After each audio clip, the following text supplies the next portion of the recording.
వేసవి కాలం మానవాళికే కాదు పశువులకు కూడా గడ్డు కాలం. ముఖ్యంగా నమ్మకమైన ఆదాయ వనరుగా ఉన్న పాడి పరిశ్రమలో నీటి ఎద్దడి, పశుగ్రాస కొరత లేకుండా జాగ్రత్త పడాలి. వేసవి వడగాలుల నుంచి పశువులకు రక్షణ కల్పిస్తూ పచ్చి మేత తగినంత లభ్యమయ్యేలా ముందు జాగ్రత్తలు తీసుకోవాలి. లేదంటే దీని ప్రభావం పాల దిగుబడులపై పడే ప్రమాదం ఉంది. కాబట్టి ముందస్తు జాగ్రత్త చర్యలు తీసుకుంటే పాడి పశువుల నిర్వహణ అంత కష్టమేమీ కాదు అంటున్నారు PV Narasimharao veterinary college professor doctor Harikrishna. మరి ఆ వివరాలు ఇప్పుడు చూద్దాం.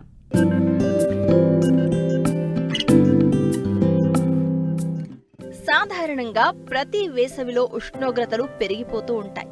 ఈ ప్రభావం పాడి పరిశ్రమపై తీవ్ర ప్రభావం చూపే అవకాశం ఉంది. ముఖ్యంగా అధిక పాల దిగుబడినిచ్చే సంకర జాతి ఆవులు, ముర్రా జాతి గేదెలు చాలా సున్నితమైన శరీర వ్యవస్థను కలిగి ఉంటాయి.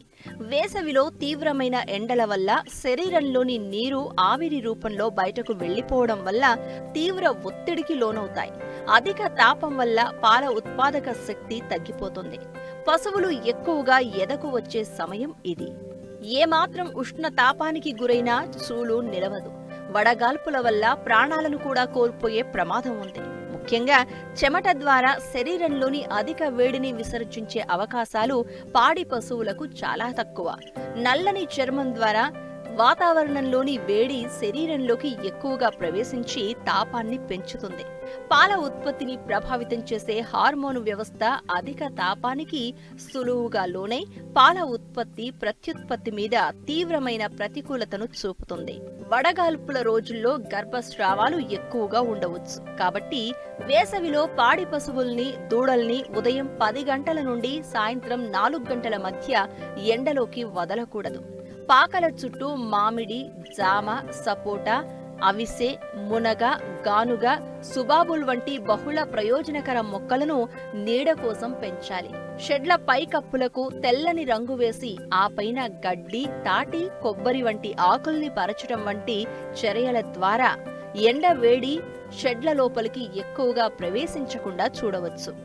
మధ్యాహ్న సమయాల్లో పాకల చుట్టూ గోతాలు, పరదాలు వేలాడదీసి వాటిని తడపడం మంచిది.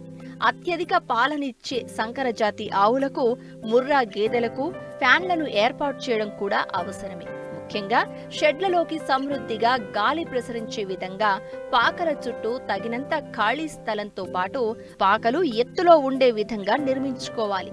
పాడి గేదెల్ని మధ్యాహ్న సమయాల్లో వీలును బట్టి చెరువులు, కాల్వలు, నదులు, మడుగులలోకి వదలాలి. అవకాశం లేనివారు రోజుకు 2-3 సార్లు నీటిని చల్లడం, తడి గోతాలు పరవడం వంటి చర్యల ద్వారా ఉపశమనం కలిగించవచ్చంటున్నారు రాజేంద్రనగర్లోని నరసింహారావు వెటర్నరీ కళాశాల ప్రొఫెసర్ డాక్టర్ హరికృష్ణ. మన తెలంగాణలో వాతావరణ ఉష్ణోగ్రతలు అధికంగా పెరుగుతాయి తెలుసు మనకి. రైతు సోదరులు ముఖ్యంగా తీసుకోవాల్సిన జాగ్రత్తల్ని గమనిస్తే, వేసవిలో పాడి పశువుల యాజమాన్యం, గేదెలు ఏవైతే ఉన్నాయో వాటి శరీర రంగు నలుపు రంగులో ఉండడము కారణంగా అవి ఎక్కువగా వేసవి తాపానికి గురవుతాయి. వాటి శరీరం చర్మం కింద కొవ్వు అధికంగా ఉండడం, చర్మంలో స్వేద గ్రంథులు తక్కువగా ఉండటం కారణం చేత ఇవి ఎక్కువగా ఉష్ణతాపానికి గురవుతాయి. మనము ఈ గేదెల ఉష్ణతాపానికి గురవటానికి ఒకటే మనం చూడకుండా, వేసవి వచ్చిందంటే గేదెల నుండి వచ్చే పాల ఉత్పత్తి కూడా తగ్గిపోతుంది. గేదెల పోషణ యాజమాన్యం కూడా మనము ఎక్కువగా శ్రద్ధ తీసుకోవాల్సిన అంశం. ఈ బర్రెల యొక్క పునరుత్పత్తి కూడా కుంటుపడిపోతుంది, తగ్గిపోతుంది అధిక వేసవి ఉష్ణోగ్రతల వల్ల. కాబట్టి రైతు సోదరులు తీసుకోవాల్సిన జాగ్రత్తల్ని మనం గమనించినట్టయితే, వేసవిలో ఈ అధిక ఉష్ణోగ్రతల కారణంగా, అధిక వేడి గాలుల కారణంగా ఉష్ణతాపానికి గురై పాల ఉత్పత్తి కూడా పడిపోతుంది. కాబట్టి రైతు సోదరులు ముఖ్యంగా తీసుకోవాల్సిన జాగ్రత్తలు ఏంటంటే, ఈ గేదెలు ఏం చేస్తాయంటే అధిక ఉష్ణోగ్రతల కారణంగా తక్కువ మేత తిని ఎక్కువగా నీళ్లు తాగుతాయి. తద్వారా వాటి శరీరంకి ఉత్పత్తికి సరిపడా పోషక పదార్థాలు అందక పాల ఉత్పత్తి కూడా పడిపోతుంది.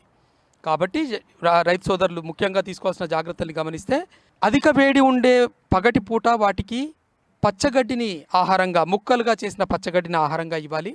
ఎండుగడ్డిని, చొప్పని రాత్రివేళ ఉష్ణోగ్రతలు తక్కువగా ఉండే చల్లటి పూట రాత్రివేళలో మనం వాటికి ఇవ్వాల్సిన అవసరం ఉంది.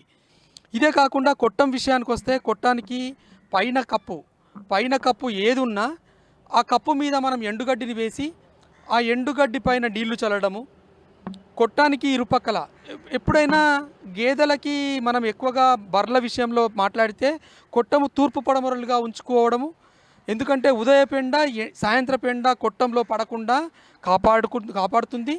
ప్లస్ పక్కన ఏదైతే పక్కన మనము గన్ని బ్యాగ్స్ అంటే తట్లు కనుక మనము కట్టి దాన్ని నీళ్ళని ఆ తట్ల మీద చిలకరిస్తే బయట వేడిగాలులు లోపలికి రాకుండా ఇవి వేడిగాలుల బారిన పడకుండా కాపాడుకోవచ్చు. ఇదే కాకుండా వేసవి మొత్తంలో కూడా వాటి పాల ఉత్పత్తి తగ్గకుండా ఉండడానికి గేదెల మీద బర్రెల మీద నీళ్లు చిలకరించుకోవాలి. అరగంటకోసారి గంటకోసారి మగ్గుతో నీళ్ళని వాటి శరీరం మీద చిలకరిస్తే ఆ శరీరంలో ఉష్ణోగ్రతలు పెరగకుండా తద్వారా పాల ఉత్పత్తి పడిపోకుండా కాపాడుకోవచ్చు. ఈ వేసవి అధిక వేడి గాలుల వల్ల శరీరంలో అండాల ఉత్పత్తిలో వ్యత్యాసాల వల్ల అవి తిరిగి పొరలడం కూడా జరుగుతూ ఉంటుంది.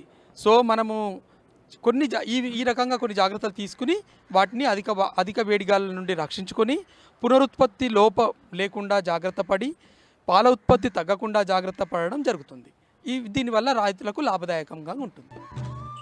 వేసవిలో పశువుల తాగునీటి అవసరాలు దాదాపు రెట్టింపవుతాయి. చల్లని శుభ్రమైన గాలిని పశువులకు ఎప్పుడూ అందుబాటులో ఉంచాలి.